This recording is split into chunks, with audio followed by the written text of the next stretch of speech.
Thank you, Rod, and thank you so much, church family, for just a great welcome. And I really feel at home. Some of the songs that were sung this morning are some of my favorites. That sense of recognition that we are children of God, and therefore you and I, we're brothers and sisters. Whether you like the idea of that or not, I'm afraid you're stuck with me, but it's just so good to be able to meet together as family. And for those that are meeting online, we welcome and are grateful for your presence with us also. And for me, I've been at the church group I'm part of now for over 40 years, and we have known and experienced many different phases in our walk with God, and we've seen both challenges and blessing.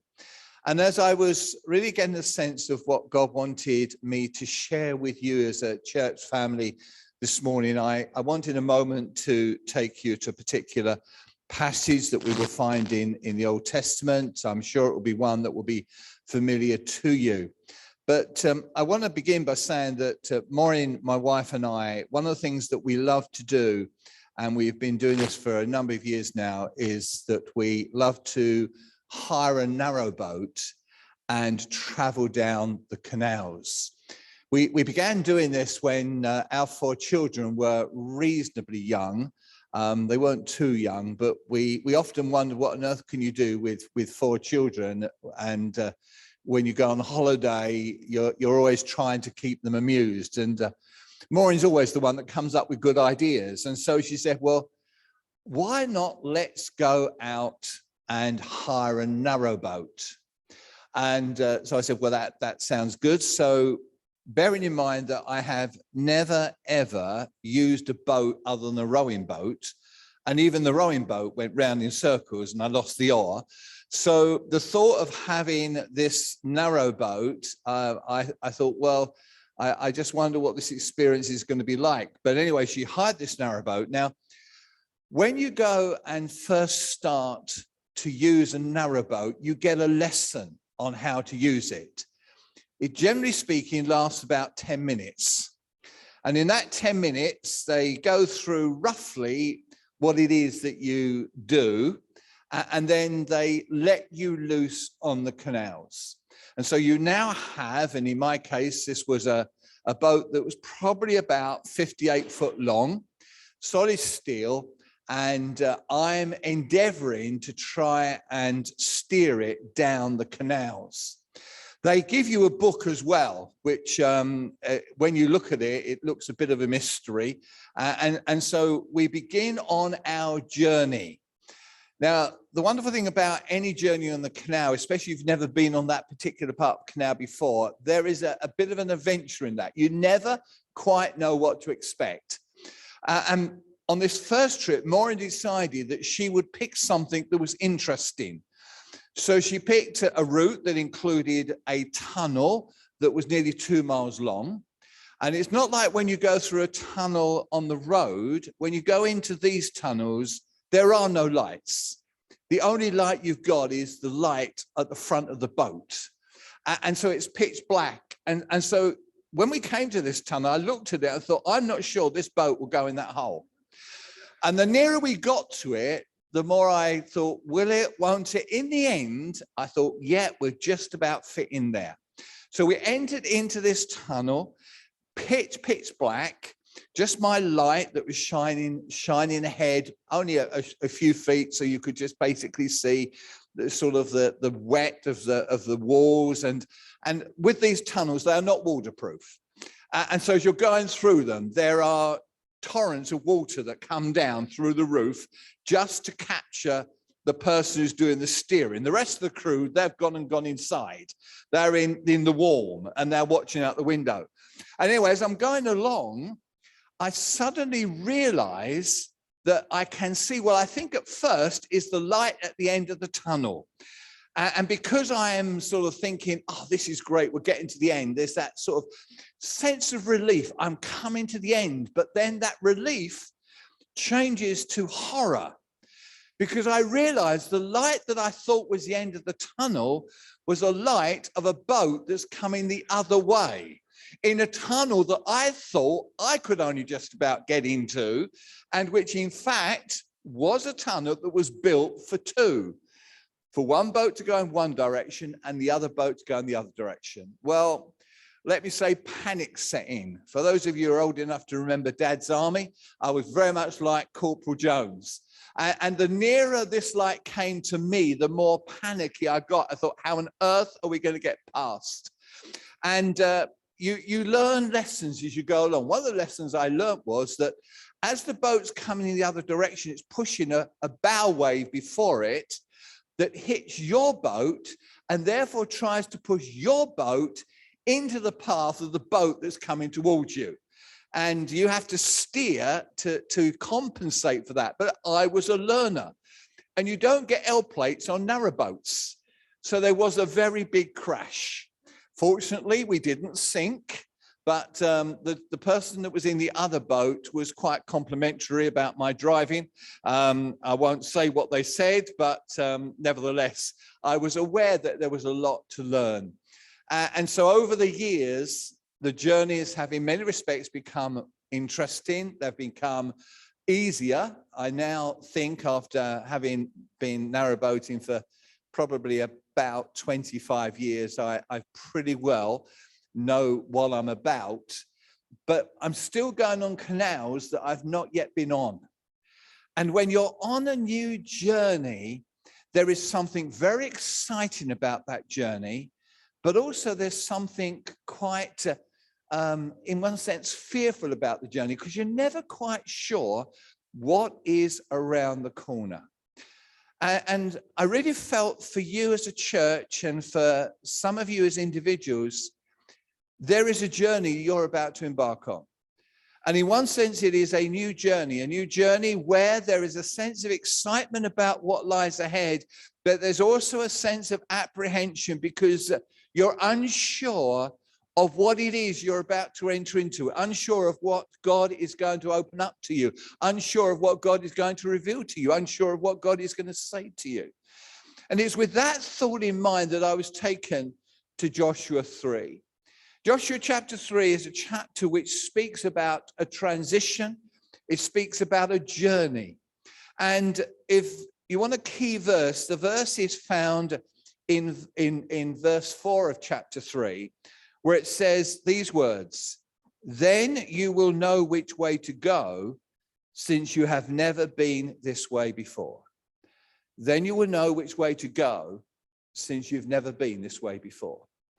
To put this passage in context, I'll just read the first few verses of it. It says, "Early in the morning, Joshua and all the Israelites set out and went to the Jordan, where they camped before crossing over. After 3 days, the officers went throughout the camp, giving orders to the people. When you see the ark of the covenant of the Lord your God and the Levitical priests carrying it, you are to move out from your positions and follow it. Then you will know which way to go, since you have never been this way before.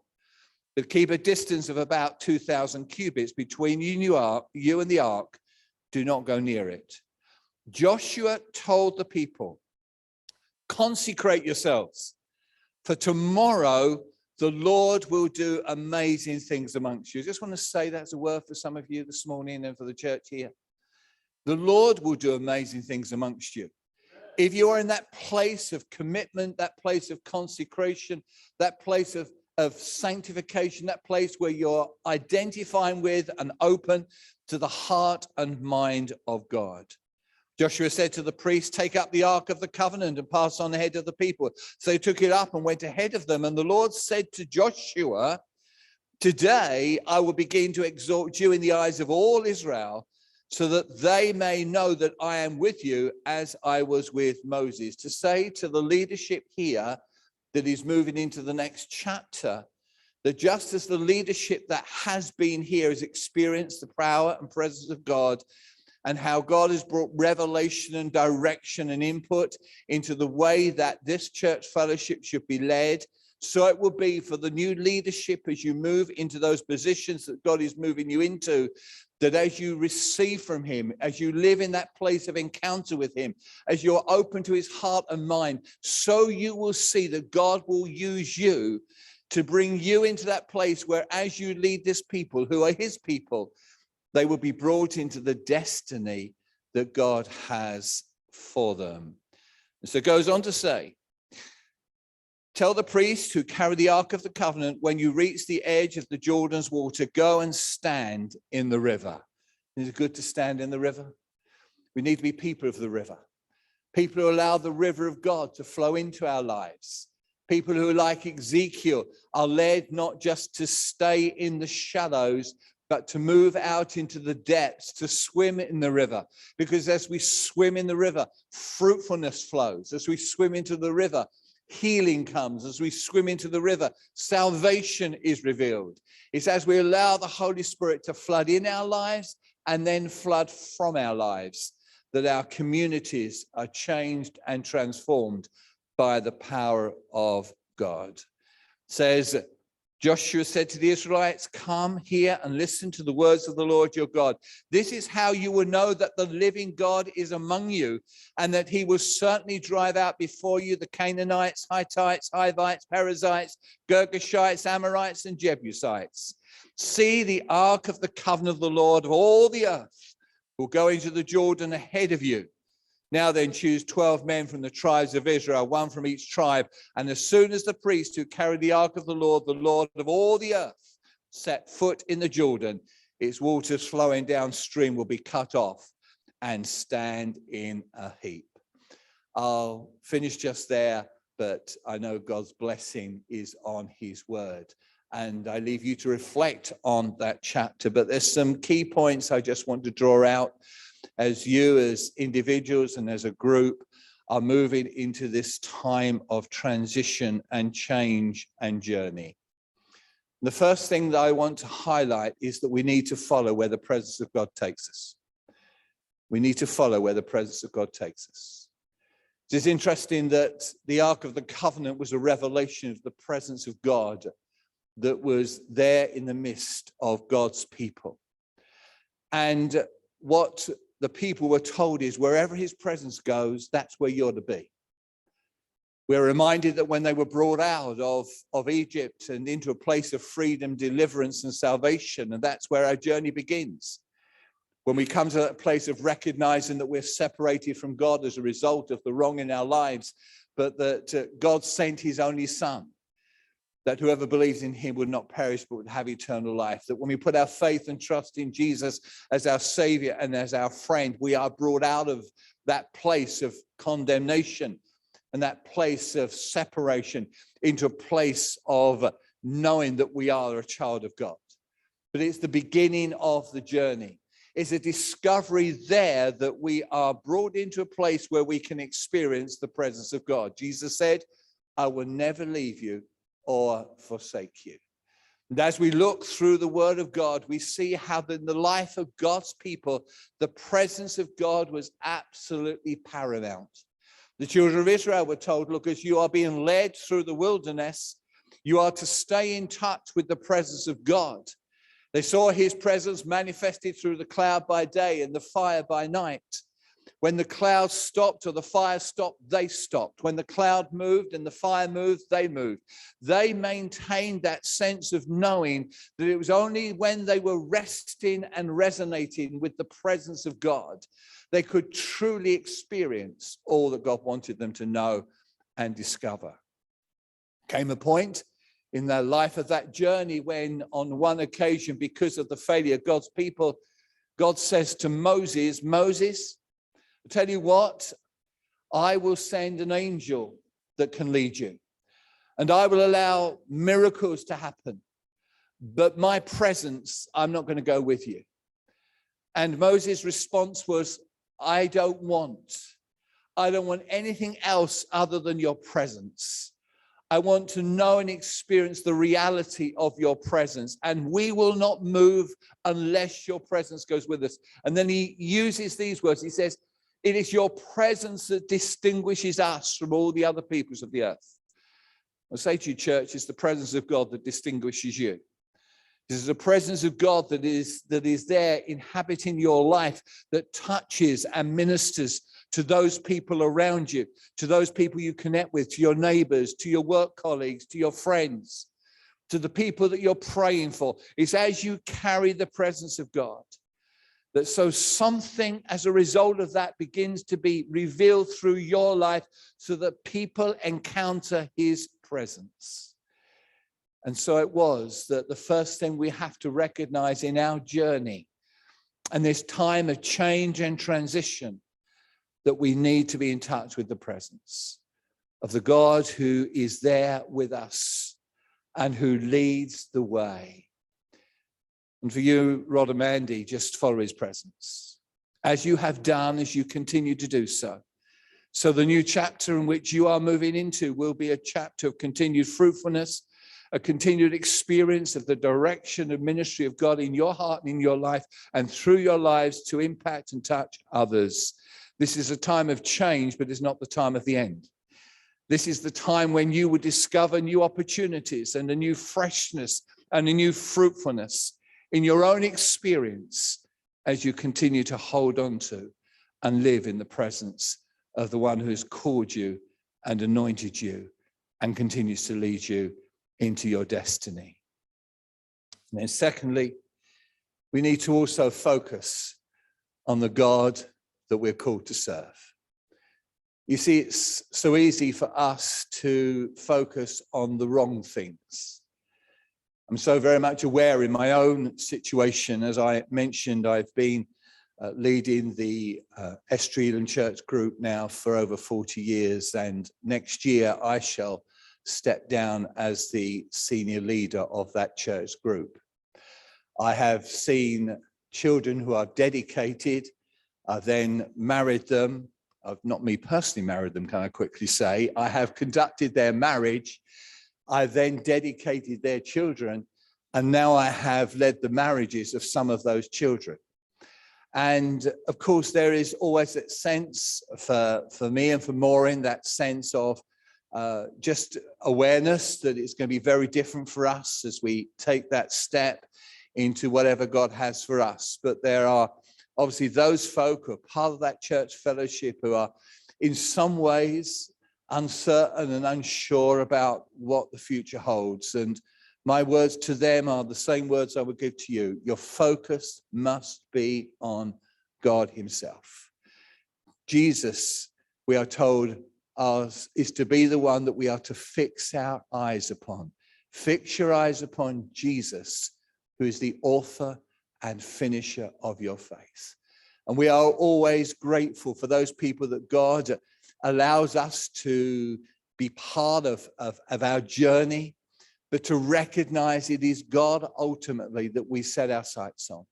It is seen as in his power, and it's through his provision that we're able to continue on that journey.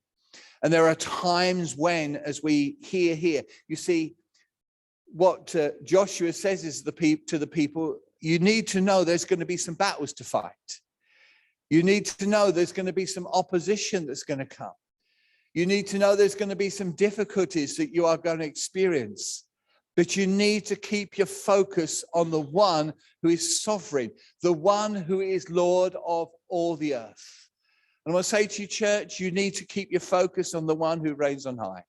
Keep your focus on the one who you have committed your life to and who will continue to lead you into the destiny that he has for you. To keep your focus on the one who is able to do exceedingly abundantly above anything that you ask or think. Keep your focus on the one who is throned on high. See, where your focus is will determine where you eventually end up. When we were coming back to our Narrowboat days, when we were on the canals, one of the things that I very quickly realized was that if I lost my focus, I lost my direction. When you're basically steering a boat of a length of 58, even 65 feet long, the difference between a narrowboat and a car is that when you're driving a car, you turn the steering wheel And as you turn the steering wheel, the front of the car goes round. Because of the length of a narrowboat, actually you pivot from the middle. And therefore, as you're steering from the back, you have to maintain your focus. Because if you do not maintain your focus, very, very quickly, you go off of course. Because I'm quite a keen ornithologist as well, I just, part of the whole narrowboating experience is that I love to watch the birds as well. The problem I have is trying to watch a bird and steer a boat at the same time does not go together, because I'll either miss the bird or I'll lose the boat. And there have been a number of occasions when I've heard a shout from the front where mooring is. Now, one of the things, can I say, when we go on holiday, it is possible for us to have our holiday for a whole week where we only meet occasionally in the middle, because she's at the front and I'm at the back. And it just aids that sense of relationship. We come to meet occasionally and then we're part again. But she's usually at the front, and if she sees that I'm losing my way, there will be a yell. There will be a shout, because she knows, because I've lost my focus, I'm about to hit the bank, or I'm about to hit a bridge, or I'm about to hit a boat. And so she wants to make sure that I am brought back into focus. And so it is on our journey with God. See, when we focus on God, we continue to steer in the right direction. When we focus on God, we continue to go down the journey and down the route that he has chosen for us. If we take our focus off of God, we will find that very easily we can begin to start to move off of course and ultimately end up crashing or going into some sort of dead end, and find that spiritually it begins to touch and impact our lives. And so Joshua says to the people, you've got to keep your focus. Keep your focus on where God is taking you. Keep your focus on the God who will do awesome things amongst you. I want to say to some of you, God has given you promises. And that sometimes, because those promises have not yet come to fruition, you're beginning to lose your focus, because what is coming is a sense of doubt and a sense of fear and a feeling that it's too late for those promises to come to pass. And Father wants you to know that his promises are eternal. And that as you maintain your focus on him, the time will come in the right time and in the right moment when you will see the breakthrough you're longing for, when you will see the provision you're looking for, when you will see the provision of the answer that you're crying for, when the promise will be given to you. The focus needs to be kept on God. The next thing I need to say is that we need to face the obstacles that are on the way. And you can either face them as obstacles or you can face them as opportunities. See, for the children of Israel, what Joshua says is, you need to know you're going to come to a river. And that river is going to be a barrier to the route that you are to take. Again, coming back to my narrowboating experience, along the canals at various points, you will come to what appears to be a barrier. We call them locks. And as you come and approach those barriers, they seem as though they are impregnable. It seems as though you could never get through them. And it seems to be that they prevent you from going on your journey and reaching your destiny. But the fact remains that those barriers and those obstacles are the very means by which you can move into the next phase and to the next step of the journey that God is taking you on. You see, when you come to the lock gate, there is a particular way in which you discover the way through that barrier. And that barrier, rather than becoming a barrier, actually becomes an opportunity to rise higher. And so it is here, when the children of Israel were facing the river, as they faced that river, which appeared to be an obstacle to them, they were to discover it was actually become an opportunity for them. Because rather than being an obstacle that was to prevent them from going on their journey, it became an opportunity for them to experience the awesome power and goodness of God. And so it is with some of you in your lives. You are seeing obstacles in your journey. And Father wants you to know those obstacles will be transformed into opportunities for you if you put your faith and trust in him and listen to the way in which he can transform that obstacle into the opportunity that will lift you higher and take you further and bring greater revelation of himself as you continue to walk with him. Over the 40 years, I've seen so many what has appeared to be obstacles. And I have to say, there have been times in my life when I have been gripped by fear. Sometimes people get a very wrong impression of church leaders. They somehow think that we exist in a different level to anybody else. We actually are exactly the same as you. We have our own struggles. We have our own challenges. We have our own doubts. We have our own fears. We experience the things that you experience. And in my own particular life, there came a point over many years where I struggled with a particular fear. It crippled me in many ways. And it really was an obstacle that I just could not seem to get through. And yet there came a moment in time when God stepped in and transformed that obstacle into an opportunity. And suddenly I saw what I thought was a barrier in a new light, and it lifted me into a deeper and greater understanding of the sovereignty of the God and the knowledge that he is faithful. That's why one of the songs we sung about the goodness of God and the fact that he is with us and his goodness follows us from the moment that I wake up until I lay down my head. I will experience the goodness of God. So I want to say to some of you, don't see the obstacles as barriers to you discovering God in a deeper way. See them and seize them as opportunities for you to move into a new dimension and into a new experience of the power and the awesomeness of God. For some of you, maybe you're thinking about the issue of baptism.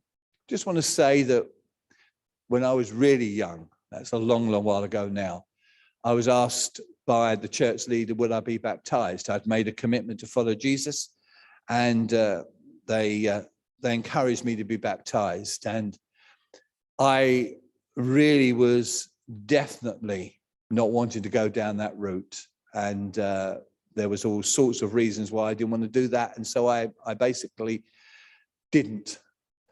And I found for the next 5 years, I went round and round and round in circles spiritually, because God kept bringing me back to the point where I had to ultimately surrender. I want to say to some of you, just recognize that the next step you take will be necessary if you want to experience God in a new way. And until you take that step, you will never discover what he wants you to discover in all his fullness, because obedience and trust is the basis on which revelation comes. And so if you are being challenged to go down that route, bless Rod, let him drown you, but let him bring you back up to life again. You will be dead, but praise God, you'll be raised in newness of life. And so facing the obstacles and seeing them as opportunities. I'm aware of time, so I just want to perhaps finish with this. Okay, continuing just a little bit longer. The next thing I want to say to you is this, that when they got to the river, that the river did not part until they took the step of faith. The river did not part until they took a step of faith. I want to say you need to facilitate the release of God's power. You need to facilitate the release of God's power amongst you. And that is rooted in faith. And we see it time and time again, don't we? When Jesus is ministering during that 3 years of ministry on earth, time and again, he said 2 things. One was, fear not. And the other was, where's your faith? And faith was always rewarded by release of God's provision and God's power. And we see it when a woman who had suffered from eternal bleeding for all those years, when she comes, presses through the crowd, reaches out, touches the garment of Jesus. Lots of people were crowded around him. That's why when he said, "Who touched me?" the disciples said, "What are you talking about, Jesus? Look at this lot. There's loads of people touching you." Yeah, but you see, there was only one who was touching him with the touch of faith. There's only one of them that was moving into the position where, as a result of that faith that was stimulated in her life and then was reaching out and touching Jesus, it was only that one who suddenly discovered that it opened up the door of the resources of heaven to flow into her body and to bring her healing. You need to know that every week you gather here, the presence of Jesus is here. Every week you gather here, there is the opportunity of the miraculous. Every week you gather here, there is the moment in which God can step in supernaturally. And I'm grateful over the years for me as a church leader. I have seen from time to time, I wish more, but I've seen from time to time some miraculous things happen in people's lives. My cry is, Lord, let it be more. I don't want to send you on a guilt trip, however. I don't want to sort of get you into that mindset where basically you're almost saying, well, the reason I've not received is because I haven't got enough faith. In fact, there was an individual that came to Jesus who virtually expressed that thought. He said, "Lord, I want you to do this. I want you to do this." And Jesus said, "Well, if you have faith, it can happen." And he said, "I've got faith, but maybe I haven't got enough faith. And will you help me with my faith?" And that's the sort of heart's cry that the Lord wants to hear from you. If you say, "Lord, I realize that sometimes I struggle with faith, but I do not want that to be something that prevents your supernatural power ministering into my life and bringing me into an experience of your provision in awesome ways." And so the people of Israel were told, look, when you get to the river, you put your foot in. You put your foot in. And when you put the foot in, then you'll see the path made possible. When you step into the water, then that will then create the opportunity for the miracle working God to reveal his power. And so for you and for me, sometimes God's going to say, you've got to put your foot in. You've got to take that step. You've got to take the step before you see the evidence of the provision of God's power.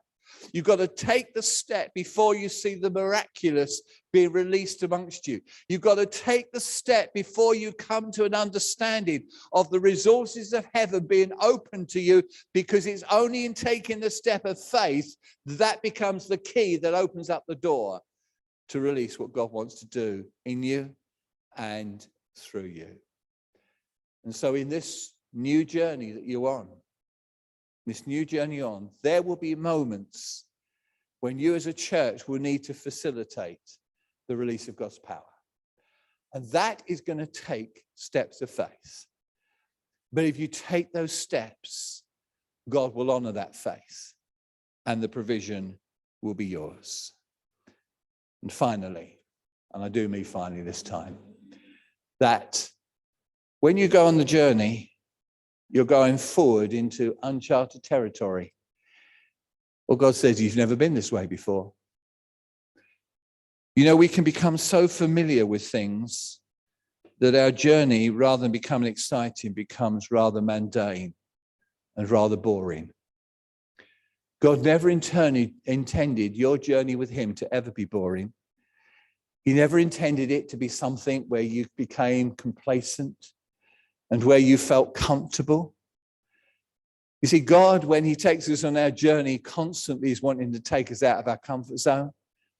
You need to know as a church that you're going to be moved out of your comfort zone. I just sense something within me that is saying that some of the things that you have expected in these, some of the things that you experienced in the past, they are of the past. And God is going to do something new. And in doing that new thing, for some of you, that will be uncomfortable. For some of you, it will push your boundaries. For some of you, it will take you into an area where you really are not too sure that you want to go. But you need to know that that is the only way in which you can journey forward into your destiny. And that if you are settled down and you are comfortable, you want things to stay they've always been, I'm sorry, but I've got to tell you this. Father is going to bring about change. Things are going to be different. Some of the things that you've experienced in the past have been great blessing, but they cannot continue into the future because there is something new that is to come. The children of Israel had to learn that lesson in the wilderness when every day they had to go out and discover the manna that God had provided. And the past manna rotted and was no good to them. It was fresh manna that they needed. And it was the fresh manna that sustained them. And it was the fresh manna that resourced them. And it was the fresh manna that took them on in their journey. So you're going to move forward into uncharted territory. You've not been that way before. Don't therefore just rest in your own human understanding and knowledge. Make sure that you follow where the presence of God takes you. Make sure you focus on the God who is able to do more than you can imagine. Make sure that when you face those barriers, you face them recognizing they're not obstacles, but they're opportunities. Make sure you facilitate the release of God's power. And make sure you go forward into all that God has destined for you for his glory. God bless you.